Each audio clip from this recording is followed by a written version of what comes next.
तीसरा पाठ, अंतर्निहित पूर्णता की अभिव्यक्ति। मनुष्य की अंतर्निहित पूर्णता को अभिव्यक्त करना ही शिक्षा है। ज्ञान मनुष्य में स्वभाव सिद्ध है। कोई भी ज्ञान बाहर से नहीं आता, सब अंदर ही है। हम जो कहते हैं कि मनुष्य जानता है, अर्थात यथार्थ में मानस शास्त्र संगीत भाषा में हमें कहना चाहिए कि वह आविष्कार करता है, अनावृत या प्रकट करता है। मनुष्य जो कुछ सीखता है वह वास्तव में आविष्कार करना ही है। आविष्कार का अर्थ है मनुष्य का अपनी अनंत ज्ञान स्वरूप आत्मा के ऊपर से आवरण को हटा लेना। हम कहते हैं कि न्यूटन ने गुरुत्वाकर्षण का आविष्कार किया, तो क्या वह आविष्कार कहीं एक कोने में न्यूटन की राह देखते बैठा था?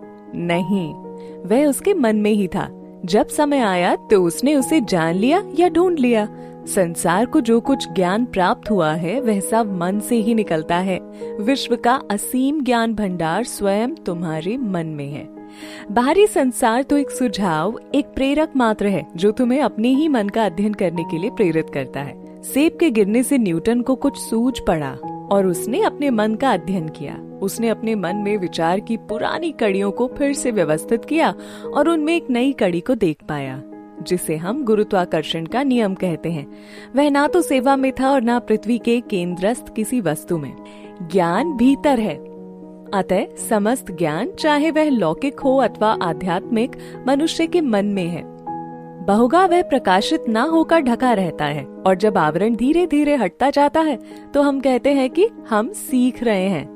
ज्यों-ज्यों इस आविष्करण की क्रिया बढ़ती जाती है, त्यों-त्यों हमारे ज्ञान की वृद्धि होती जाती है।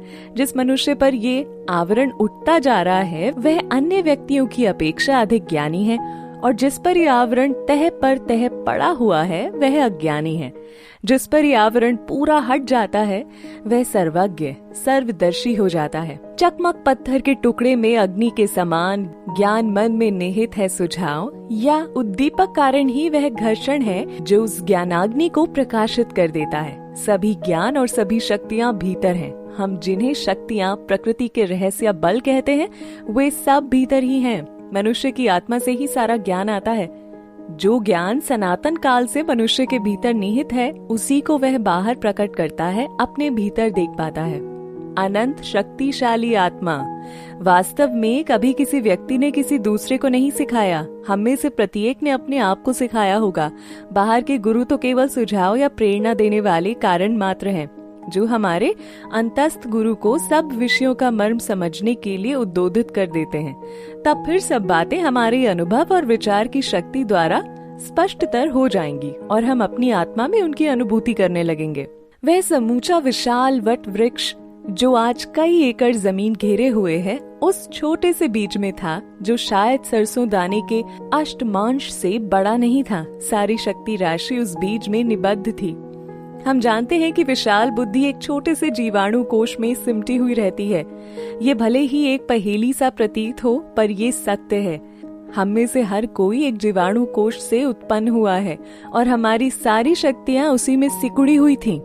तुम ये नहीं कह सकते कि वे खाद्यान्न से उत्पन्न हुई हैं, क्योंकि यदि तुम अन्न का एक पर्वत भी खड़ा कर दो तो क्या उसमें से कोई शक्ति प्रकट होगी? शक्ति वही थी, भले ही वह अव्यक्त या प्रस्तुत रही हो, पर थी वही।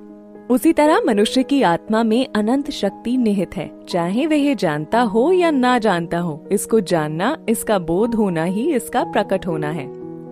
पारदर्शक आवरण, अंतःस्थ दिव्य ज्योति बहुतेरे मनुष्य में अवरुद्ध रहती है। वह लोहे की पेटी में बंद दीपक के समान है, थोड़ा सा भी प्रकाश बाहर नहीं आ सकता। पवित्रता दीपक के समान है, थोड़ा सा भी प्रकाश बाहर नहीं आ सकता। पवित्रता और निस्वार्थता द्वारा हम उस अवरोधक माध्यम की सघनता को धीरे धीरे झीना करते जाते हैं और अंत में वह कांच के समान पारदर्शक बन जाता है। श्री रामकृष्ण लोहे से कांच में परिवर्तित पेटी के समान थे, जिसमें से भीतर का प्रकाश ज्यों का ज्यों दिख सकता है। बालक स्वयं सिखाता है। तुम किसी बालक को शिक्षा देने से उसी प्रकार असमर्थ हो जैसे कि किसी पौधे को बढ़ाने में। पौधा अपनी प्रकृति का विकास आप ही कर लेता है, बालक भी अपने आप को शिक्षित करता है, पर हाँ, तुम उसे अपने ही ढंग से आगे बढ़ने में सहायता दे सकते हो। तुम जो कुछ कर सकते हो वह निषेधात्मक ही होगा, विधियात्मक नहीं। तुम केवल बाधाओं को हटा सकते हो और बस ज्ञान अपने स्वाभाविक रूप से प्रकट हो जाएगा। जमीन को कुछ पोली बना दो ताकि उसमें से उगना आसान हो जाए। उसके चारों ओर घेरा बना दो और देखते रहो कि कोई उसे नष्ट कर दे। उस बीज से उगते हुए पौधे की शारीरिक बनावट के लिए तुम मिट्टी, पानी और समुचित वायु का प्रबंध कर सकते हो और बस यही तुम्हारा कार्य समाप्त हो जाता है। वह अपनी प्रकृति के अनुसार जो भी आवश्यक हो ले लेगा। वह अपनी प्रकृति से ही सबको पचाकर बढ़ेगा। बस ऐसा ही बालक की शिक्षा के बारे में है। बालक स्वयं अपने आप को शिक्षित करता है। शिक्षक ऐसा समझकर ही वह शिक्षा दे रहा है। सब कार्य बिगाड़ डालता है। समस्त ज्ञान मनुष्य के अंतर में अवस्थित है। उसे केवल जागृति, केवल प्रबोधन की आवश्यकता है और बस इतना ही शिक्षक का कार्य है। हमें बालकों के लिए केवल इतना ही करना है कि वे अपने हाथ, पैर, कान और आँखों के रचित उपयोग के लिए अपनी बुद्धि का प्रयोग करना सीखें। स्वाभाविक विकास। किसी ने एक को सलाह दी कि गधे को पीटने वह घोड़ा बन सकता है। गधे के मालिक ने उसे घोड़ा बनाने की इच्छा से इतना पीटा कि वो बेचारा गधा मर ही गया। तो इस प्रकार लड़कों को ठोक पीट कर शिक्षित बनाने की जो प्रणाली है उसका अंत कर देना चाहिए। माता पिता के अनुचित दबाव के कारण हमारे बालकों को विकास का स्वतंत्र अवसर प्राप्त नहीं होता। हर एक में ऐसी असंख्य प्रवृत्तियां रहा करती हैं जिनके विकास के लिए समुचित क्षेत्र की आवश्यकता होती है। सुधार के लिए बलात् उद्योग करने का परिणाम सदैव उल्टा ही होता है। यदि तुम किसी को सिंह बनने न दोगे तो वह सियार ही बनेगा। विधायक विचार। हमें विधायक विचार सामने रखना चाहिए। निषेधात्मक विचार लोगों को दुर्बल बना देते हैं। क्या तुमने ये नहीं देखा कि जहाँ माता पिता पढ़ने लिखने के लिए अपने बालकों के सदा पीछे लगे रहते हैं और कहा करते हैं कि तुम कभी कुछ सीख नहीं सकते, तुम गधे बने रहोगे, वहाँ बालक यथार्थ में वैसे ही बन जाते हैं। यदि तुम उनसे सहानुभूति भरी बातें करो और उन्हें उत्साह दो तो समय पाकर उनकी उन्नति होना निश्चित है। यदि तुम उनके सामने विधायक विचार रखो तो उनमें मनुष्यत्व आएगा और वे अपने पैरों पर खड़ा होना सीखेंगे। भाषा और साहित्य, काव्य और कला, हर एक विषय में हमें मनुष्यों को उनके विचार और कार्य की भूलें नहीं बतानी चाहिए, वरन उन्हें ये मार्ग दिखा देना चाहिए जिससे वे इन सब बातों को और भी सुचारू रूप से कर सके। विद्यार्थी की आवश्यकता के अनुसार शिक्षा में परिवर्तन होना चाहिए। अतीत जीवनों ने हमारी प्रवृत्तियों को गढ़ा है, इसीलिए विद्यार्थी को उसकी प्रवृत्तियों के अनुसार मार्ग दिखाना चाहिए। जो जहाँ पर है उसे वहीं से आगे बढ़ाओ। हमने देखा है कि जिनको हम निकम्मा समझते हैं उनको श्री रामकृष्ण देव ने किस प्रकार उत्साहित किया और उनके जीवन का प्रवाह बिल्कुल बदल दिया। उन्होंने कभी भी किसी मनुष्य की विशेष प्रवृत्तियों को नष्ट नहीं किया। उन्होंने अत्यंत पतित मनुष्यों के प्रति भी आशा और उत्साहपूर्ण वचन कहे और उन्हें ऊपर उठा दिया। पूजा भाव से सेवा। स्वाधीनता ही विकास की पहली शर्त है। यदि कोई ये कहने का दुस्साहस करे कि मैं इस नारी या इस बालक के उद्धार का उपाय करूंगा तो वह गलत है, 1000 बार गलत है। दूर हट जाओ, वे अपनी समस्याओं को स्वयं हल कर लेंगे। तुम सर्वज्ञता का दंभ भरने वाले होते कौन हो? तुम में ऐसे दुस्साहस का विचार कैसे आया कि ईश्वर पर भी तुम्हारा अधिकार है? क्या तुम नहीं जानते कि प्रत्येक आत्मा ईश्वर है? हर एक को भागवत स्वरूप समझो।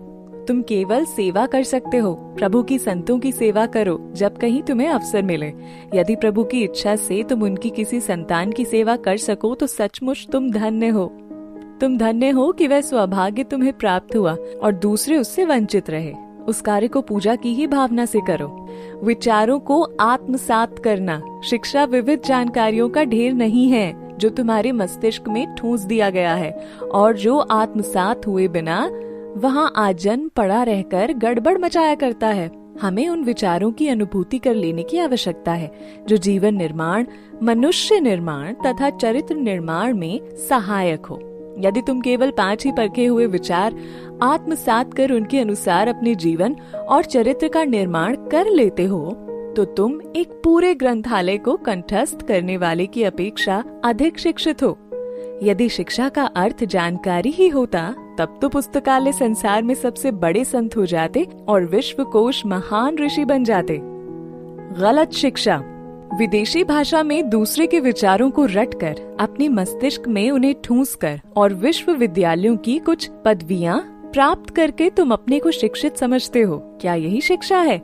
तुम्हारी शिक्षा का उद्देश्य क्या है?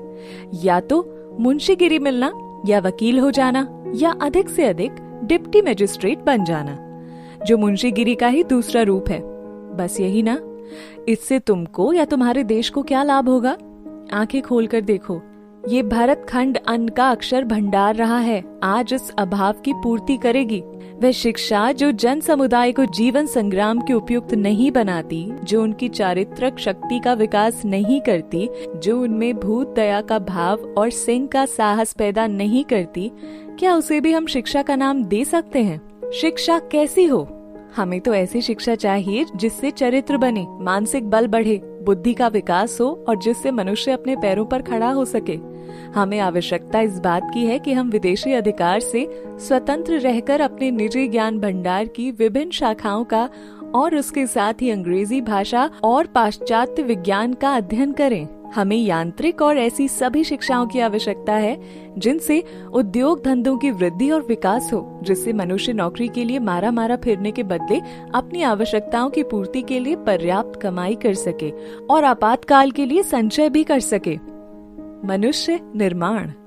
सभी प्रकार की शिक्षा और अभ्यास का उद्देश्य मनुष्य निर्माण ही हो। सारे प्रशिक्षणों का अंतिम ध्येय मनुष्य का विकास करना ही है। जिस प्रक्रिया से मनुष्य की इच्छा शक्ति का प्रवाह और प्रकाश संयमित होकर फलदायी बन सके, उसी का नाम शिक्षा है। आज हमारे देश को जिस चीज की आवश्यकता है वह है लोहे की मांसपेशियां और फौलाद के स्नायु दुर्दमनीय प्रचंड इच्छा शक्ति, जो सृष्टि के गुप्त तथ्यों और रहस्यों को भेद सके और जिस उपाय से भी हो अपने उद्देश्य की पूर्ति करने में समर्थ हो, फिर चाहे उसके लिए समुद्र तल में ही क्यों न जाना पड़े, साक्षात मृत्यु का ही सामना क्यों न करना पड़े। हम मनुष्य बनाने वाला सिद्धांत ही चाहते हैं। हम सर्वत्र सभी क्षेत्रों में मनुष्य बनाने वाली शिक्षा ही चाहते हैं।